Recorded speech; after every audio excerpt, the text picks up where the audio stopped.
Assalamualaikum, salam sejahtera. Terlebih dahulu saya ingin memperkenalkan diri saya. Saya Dr. Muhammad Nazif bin Samad, merupakan salah seorang pensyarah di Fakulti Sains Kesihatan Universiti Selangor atau lebih dikenali sebagai UNISEL. Dan Fakulti Sains Kesihatan UNISEL ni terletak di Shah Alam, tak jauh dari sekolah para pelajar sekalian. Perkongsian ini adalah mengenai kerjaya dalam bidang sains kesihatan. Jadi biasa kita dengar kerjaya dalam sains kesihatan ni mesti kita terbayang profession doktor, misi saja kan. Sebenarnya ada banyak lagi profession lain yang ada dalam bidang sains kesihatan yang kita akan kupaskan sekejap lagi. Sebelum saya menceritakan dengan lebih lanjut tentang Fakulti Sains Kesihatan UNISEL, tentang profession sains kesihatan, jom kita imbas bagaimana pembelajaran kita di sekolah bermula. Sebelum masuk darjah 1, sebahagian besar para pelajar ada yang belajar di peringkat prasekolah ataupun tadika. Kemudian baru ke sekolah rendah, darjah 1 hingga darjah 6. Kemudian kita ke sekolah menengah. Dan di sekolah menengah, seperti yang semua para pelajar tahu, ada 2 peperiksaan besar, iaitu di tingkatan 5 SPM dan tingkatan 6 STPM. Dan dengan keputusan STPM yang baik, sebenarnya membolehkan para pelajar menyambung pengajian yang lebih tinggi di universiti, iaitu ijazah sarjana muda ataupun dalam bahasa Inggeris kita panggil sebagai bachelor. Sebenarnya para pelajar tak semestinya mengambil STPM untuk ke universiti. Dengan SPM saja pun boleh, iaitu dengan mendapat keputusan yang baik melayakkan para pelajar untuk membuat program matrikulasi atau pengajian tahun asas di universiti. Pengajian tahun asas di universiti. Dan di UNISEL pun kita ada pengajian tahun asas yang percuma. Pengajian tahun asas yang percuma yang saya akan jelaskan nanti. Pengajian tahun asas ni hanya setahun, dan selepas setahun membolehkan anda menyambung pengajian di peringkat ijazah sarjana muda atau bachelor. Kalau dengan tingkatan 6 pun boleh, cuma dengan tingkatan 6 ada 6 bawah setahun dan 6 atas setahun je, jadi 2 tahun lah. Jadi dengan melalui pengajian tahun asas hanya setahun sahaja. Jadi sekiranya keputusan SPM para pelajar adalah baik dan cemerlang, lebih menguntungkan dari segi masa apabila kita membuat program pengajian tahun asas di universiti untuk ke ijazah sarjana muda. Sekiranya keputusan SPM tak cukup cemerlang, tak mengizinkan kita belajar di peringkat tahun asas, kita masih lagi ada peluang untuk belajar di universiti dengan belajar peringkat diploma. Dan melalui diploma kita menyambung pengajian peringkat ijazah sarjana muda. Dan untuk ke diploma pun kita tak layak, untuk ke diploma pun kita tak layak, sebenarnya masih ada jalan lagi, iaitu melalui sijil kemahiran yang banyak ditawarkan oleh kolej-kolej kemahiran. Dari sijil kemahiran kita boleh tingkatkan pengetahuan, tingkatkan kemahiran kita ke diploma, kemudian tingkatkan lagi ilmu, tingkatkan lagi kemahiran kita untuk ke ijazah sarjana muda. Okay. Mungkin ada para pelajar yang membuat keputusan untuk ambil STPM, tapi tak layak untuk terus ke ijazah sarjana muda. Sebenarnya masih ada peluang untuk ke ijazah sarjana muda dengan mengambil diploma dahulu, dan dari ijazah sarjana muda ni kemahiran, pengetahuan dan kebolehan diri boleh terus ditingkatkan dengan menyambung pengajian peringkat yang lebih tinggi, iaitu master ataupun ijazah sarjana, atau lebih tinggi lagi iaitu PhD, Doktor Falsafah. Baik, di Fakulti Sains Kesihatan UNISEL, kami ada menawarkan pengajian dalam bidang sains kesihatan, iaitu di peringkat diploma, ijazah sarjana muda dan ijazah sarjana.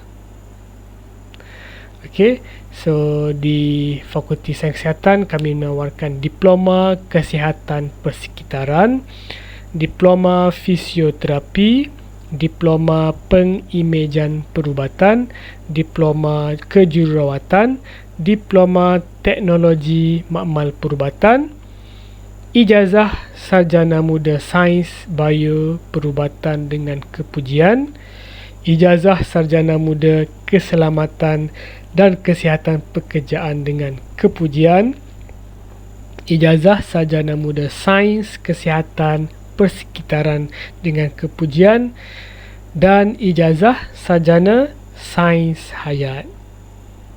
Okay. Perkara yang amat penting yang para pelajar perlu tahu apabila membuat keputusan untuk menyambung pengajian ke peringkat yang lebih tinggi ialah para pelajar mesti wajib tahu tentang status program pengajian tersebut. Adakah program pengajian itu sah dijalankan, atau dengan kata lain, adakah program itu telah mendapat akreditasi dari Kementerian Pengajian Tinggi. Jadi Kementerian Pengajian Tinggi mewujudkan satu agensi khas untuk mengesahkan atau memberi akreditasi kepada sesebuah kolej atau sesebuah universiti, iaitu MQA, atau Agensi Kelayakan Malaysia. Sekiranya program pengajian di sesebuah kolej tu tak mendapat pengesahan dari MQA, kita jangan sesekali membuat keputusan untuk belajar di kolej tersebut. Kenapa tak boleh? Nanti CJ yang kita dapat dari kolej tu tak laku. Penat-penat kita belajar 3 ke 4 tahun, tengok-tengok CJ yang kita dapat tu tak laku. Jadi kita perlu berawas. Kita semua perlu berhati-hati dalam perkara ini. Bagaimana nak tahu sesebuah program di kolej tu ada akreditasi ataupun tidak? Senang sahaja, di hujung jari sahaja. Sekejap lagi saya akan terangkan.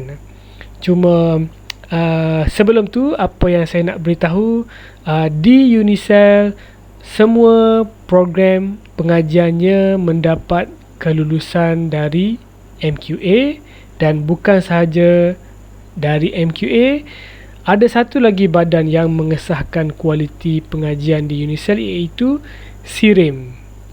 SIRIM, mesti pernah dengar kan SIRIM kan? Kalau barangan elektrik tu, kalau ada cop SIRIM, maksudnya berkualiti lah tu kan. Sama juga UNISEL pun ada cop SIRIM juga, nak menunjukkan kualiti yang ada pada Universiti Selangor. Okey, kita boleh buat semakan di hujung jari saja untuk tahu sama ada sesebuah program pengajian tu ada akreditasi MQA ataupun tak ada dengan ke website ini www.mqa.gov.my/mqr atau kita boleh search saja di Google, kita type semakan MQA, masukkan nama program kat situ. Laman web tu akan senaraikan kolej-kolej ataupun universiti-universiti yang ada kelayakan MQA, menawarkan program tersebut. Yang ni saya ambil contoh untuk ijazah sarjana muda Sains Bioperubatan UNISEL atau Bachelor of Biomedical Science, salah satu program yang ditawarkan di UNISEL lah. Okey, saya nak bercerita secara lanjut tentang program-program sains kesihatan yang ada di Fakulti Sains Kesihatan UNISEL. Yang pertama ialah Diploma Pengimejan Perubatan atau Diploma in Medical Imaging. Nama pun imaging mesti ada kaitan dengan image ataupun gambar. Okey, pengimejan perubatan ni ialah sebuah bidang perubatan yang merangkumi kemahiran menggunakan teknologi yang canggih untuk mengambil image bahagian dalam tubuh seseorang individu. Kenapa nak ambil gambar ni? Untuk membantu proses pemeriksaan dan diagnosis oleh doktor pakar perubatan. Contohnya ada kepatahan tulang ke, kalau patah yang macam mana seriusnya, ataupun nak tengok ada ketulan daging yang tak normal ke, seperti kanser ke dan sebagainya lah. Jadi apa contoh-contoth peralatan yang canggih tu? Contohnya computed tomografi. Pernah dengar CT scan? CT tu ni lah, computed tomografi. Ataupun pernah dengar MRI, magnetic resonance imaging, dan satu lagi mamografi. Okay. Contoh kerjaya yang boleh dicuburi dalam bidang ini ialah seperti medical imaging technologies dan radiographer. Dan kalau menyambung pengajian yang lebih tinggi dalam bidang ni, kita berpeluang untuk menceburi profesion saintis ataupun pensyarah dalam bidang pengimejan perubatan. Ni ada beberapa gambar pensyarah dan pelajar yang sedang menjalankan aktiviti semasa proses pembelajaran. Baik, seterusnya Diploma Teknologi Makmal Perubatan atau Diploma in Medical Laboratory Technology. Program ini bertujuan untuk melahirkan individu yang berkemahiran untuk menjalankan ujian-ujian berkaitan dengan perubatan, seperti nak buat ujian darah, nak tahu kuman apa ada dalam darah yang menyebabkan penyakit, nak tahu dalam tisu badan ni ada virus ke ataupun bakteria apa, ataupun dalam sampel DNA ni ada mutasi yang macam mana yang menyebabkan penyakit dan sebagainya lah.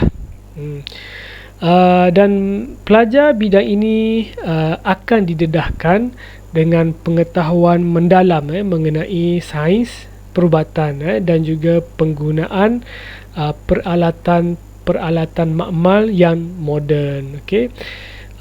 Dan kerjaya yang boleh dicuburi ialah juru teknologi makmal perubatan. Ni ada beberapa gambar pelajar yang sedang belajar menjalankan uji kaji, dan juga gambar ketika menjalani latihan praktikal di makmal hospital. Maksudnya pelajar bukan sahaja belajar di UNISEL, tetapi mereka juga akan belajar di makmal sebenar di hospital supaya mereka mendapat pengalaman, mendapat kemahiran dan juga pengetahuan yang cukup lah apabila mereka melangkah ke alam pekerjaan nanti.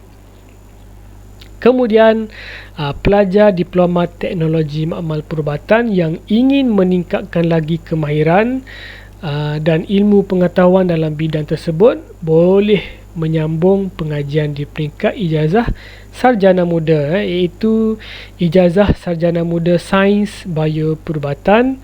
Maka pelajar akan berpeluang belajar dengan lebih mendalam berkenaan sains bioperubatan, khususnya pembelajaran mengenai melaksanakan ujian-ujian makmal dengan menggunakan alatan-alatan makmal yang berteknologi tinggi.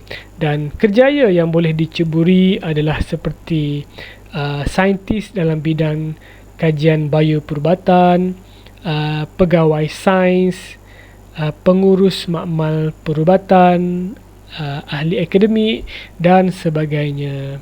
Ini ada beberapa gambar pelajar ijazah sarjana muda sains bioperubatan Unisel. Baik, seterusnya ijazah sarjana muda keselamatan dan kesihatan pekerjaan atau biasanya kita kenali sebagai OSH, OSH, Occupational Safety and Health. Biasanya masyarakat kita sebut OSHA, OSHA. Okey.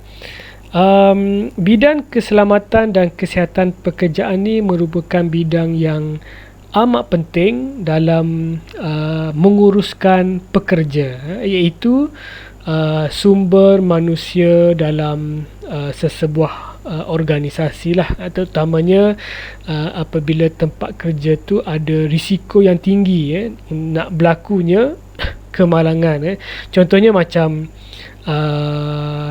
tapak pembinaan bangunan, kilang-kilang yang ada mesin-mesin berat ataupun pelantar minyak, ataupun dalam bidang pertanian dan sebagainya lah. Jadi tempat-tempat seperti ini, pekerja-pekerja mereka adalah terdedah kepada kemalangan yang boleh membawa kecederaan, yang boleh membawa kematian dan juga boleh menyebabkan pembaziran berlaku. Oleh itu mestilah ada pakar yang mempunyai kepakaran dalam menguruskan hal ehwal keselamatan pekerja-pekerja ini ataupun hal ehwal kesihatan pekerja-pekerja ini. Contohnya dari segi memberikan nasihat, dari segi memberikan tunjuk ajar kepada para pekerja untuk mengelakkan ataupun mengurangkan risiko berlakunya kemalangan. Dan antara kerjaya yang boleh diceburi dengan memiliki ijazah sarjana muda keselamatan dan kesihatan pekerjaan seperti pegawai keselamatan pekerjaan, jadi konsultan yang boleh memberikan konsultasi tentang keselamatan dan juga boleh menceburi bidang akademik, jadi pensyarah di universiti. Ini contoh alumni yang berjaya menamatkan pengajian dalam bidang ini dan bekerja sebagai Safety and Health Officer di IOI Corporation Berhad Lahad Datu, satu company yang besar jugalah ya. Yang ni pula alumni yang join SHIS Resources, satu syarikat yang memberikan latihan tentang keselamatan kepada pelbagai organisasi seperti hotel, kilang, syarikat pembinaan, syarikat pertanian dan sebagainya. Seterusnya pula ialah diploma kejururawatan. Siapa tak tahu dengan profession jururawat, semua mesti tahu kan, profession misi. Kalau pergi klinik, hospital ataupun masuk ward je selain doktor, mesti kita jumpa misi. Keistimewaan program jururawat di UNICEF ni ialah program ini bukan sahaja diperakui oleh MQA, bukan sahaja diperakui oleh SIRIM, tetapi juga oleh Lembaga Jururawat Malaysia, LJM. Program ini dia menekankan penguasaan dari sudut pengetahuan secara teori dan juga praktikal, di mana pelajar dilatih untuk mengembangkan kemahiran berfikir secara kreatif, kemahiran berfikir secara kritis dan juga soft skill seperti komunikasi secara efektif, kebolehan bekerjasama dalam pasukan, kemahiran kepimpinan dan kebolehan untuk menyelesaikan masalah. Dan ada satu lagi perkara yang sangat-sangat menarik yang saya nak kongsikan mengenai beasiswa. Beasiswa program kejururawatan UNICEF yang akan saya terangkanlah. Seterusnya ialah diploma fisioterapi. Baik, fisioterapi ialah bidang yang menyediakan rawatan kepada seseorang untuk meningkatkan dan mengembalikan keupayaan diri dari segi pergerakan dan fungsi badan. Itu ialah fisioterapi. Maksudnya fungsi badan seseorang tu ada mengalami masalah lah. Mungkin sebab terjatuh, tercedera, sebab faktor usia, faktor penyakit yang mungkin diwarisi dan sebagainya. Dan peluang kerjaya dalam bidang ini sebenarnya sangatlah besar, memandangkan masyarakat kita ramai yang mengalami masalah-masalah fungsi badan. Jadi kerjaya yang boleh diceburi adalah fisioterapis atau konsultan yang memberikan konsultasi ataupun penasihatan tentang penjagaan badan untuk memulihkan fungsinya. Dan dalam sesi fisioterapi terdapat pelbagai kaedah yang akan pelajari seperti teknik senaman yang betul, teknik urutan yang betul, ada yang menggunakan elektroterapi, latihan untuk menguatkan otot dan sebagainya lah. Dan fisioterapi juga melibatkan pengajaran dan memberikan nasihat kepada pesakit tentang cara menjaga kesihatan fizikal mereka dan mencegah kecederaan dari menjadi lebih teruk. Baik, seterusnya ialah bidang kesihatan persekitaran. Seperti nama bidang ini, ia adalah bidang yang memfokuskan tentang persekitaran sekeliling kita yang ada kaitan rapat dengan kesihatan diri kita. Dan di UNICEF, apabila melihat pentingnya ilmu tentang persekitaran yang boleh mempengaruhi kesihatan masyarakat kita, UNICEF tampil menawarkan program kesihatan persekitaran untuk peringkat diploma dan juga peringkat ijazah sarjana muda. Jadi apa yang dipelajari dalam bidang ini ialah merangkumi aspek-aspek seperti kualiti udara yang kita hirup, tahap keselamatan ataupun tahap kebersihan makanan yang kita makan, mengenai pengurusan sumber air, sumber tanah, pengurusan kumbahan, pengawalan penyebaran penyakit dan sebagainya lah. Jadi profession bidang ini banyak terlibat dengan hal ehwal yang berkaitan undang-undang dan penguatkuasaan berkaitan penjagaan alam sekitar. Kalau biasa tengok pegawai kesihatan persekitaran yang cek jentik-jentik kat rumah, inilah mereka yang dalam profession ini. Tak pun yang membuat inspection di kedai-kedai makan, tengok tahap kebersihan. Jadi inilah mereka dalam bidang ini.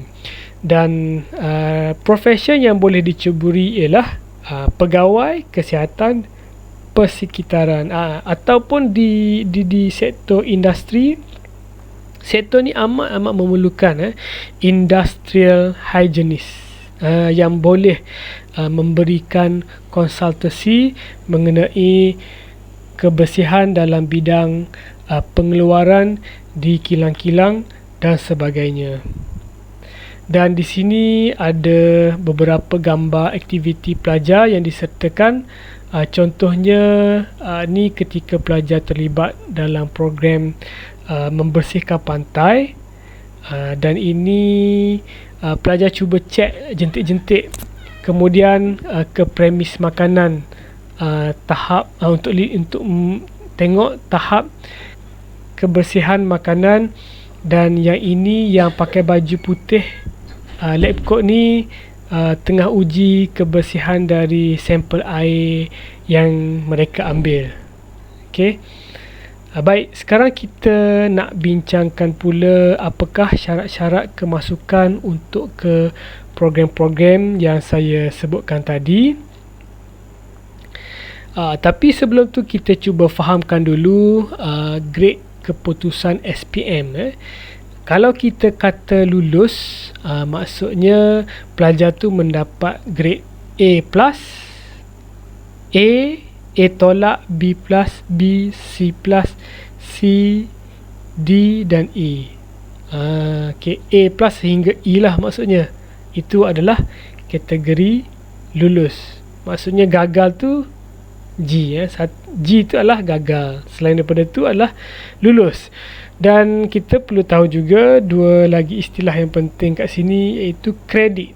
Kredit yang warna hijau tu lah, yang saya warnakan warna hijau tu. Maksudnya A+ hingga C. Manakala tidak kredit ialah D, E dan G. D, E, G tu tidak kredit. Okey. Jadi syarat kemasukan untuk diploma kesihatan persekitaran, diploma fisioterapi, diploma teknologi makmal perubatan, diploma pengimejan perubatan. Okey. SPM ataupun peperiksaan setaraf, kita nak 5 kredit.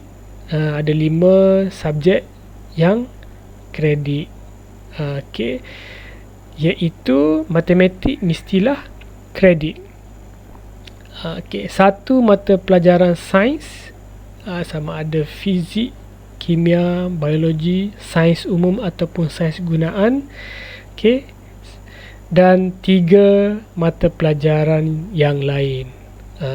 Kemudian bahasa Malaysia dan bahasa Inggeris sekurang-kurangnya adalah lulus. Itu adalah syarat kemasukan bagi 4 program diploma ini. Untuk diploma kejururawatan, SPM atau peperiksaan setaraf dengan kredit untuk 5 mata pelajaran berikut. Bahasa Melayu mestilah kredit, matematik mestilah kredit. Satu mata pelajaran ini iaitu biologi, fizik, kimia, sains umum. Juga perlu kredit.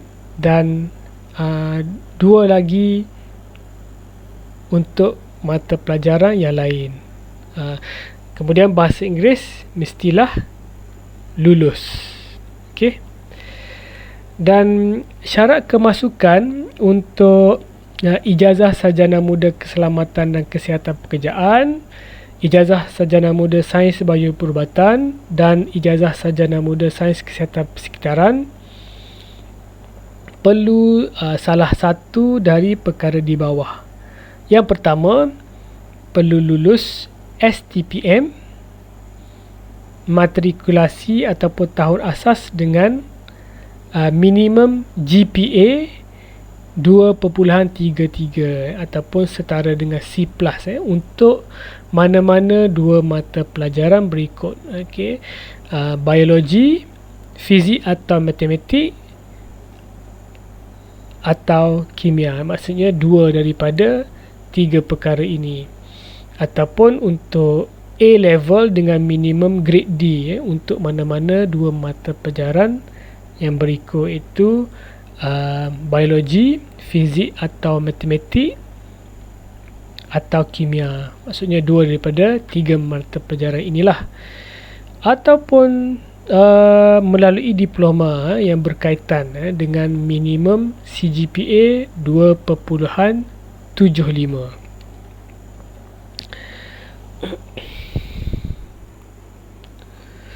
Setiap tahun di UNICEL ada 3 pengambilan iaitu pada bulan April, bulan Ogos dan bulan November. Maksudnya kalau kita terlepas untuk masuk bulan 4, masih ada bulan 8 masih lagi ada bulan 8. Kalau terlepas bulan 8 masih ada yang bulan 11. Dan kalau terlepas juga bulan 11, boleh masuk bulan 4, tapi pada tahun yang seterusnya lah. Ini adalah masa pengambilan untuk program diploma dan program ijazah sarjana muda. Okay. Kemudian bagi program pengajian tahun asas pula, pengambilan adalah pada bulan April, Julai dan November. Okey, satu perkara yang istimewa tentang pengajian tahun asas di UNICEL ialah yuran pengajian adalah percuma, iaitu sehingga RM12,000. Percuma saja, RM12,000 sehingga RM12,000. Pengajian program tahun asas ni adalah di bawah pusat pengajian asasi dan umum yang terletak di kampus Bestari Jaya, yang mempunyai suasana kampus yang sangat aman, damai dan kondusif. Jadi pengajian tahun asas yang saya terangkan semasa awal-awal tadi, ia mengambil masa hanya selama 1 tahun. Kemudian pelajar boleh melanjutkan pengajian di peringkat ijazah sarjana muda. Semoga perkongsian ini dapat memberikan manfaat yang berguna kepada semua pelajar, dan untuk maklumat lanjut mengenai program-program yang saya sebutkan tadi, boleh layari fsk.unicel.edu.my. Sekian, terima kasih.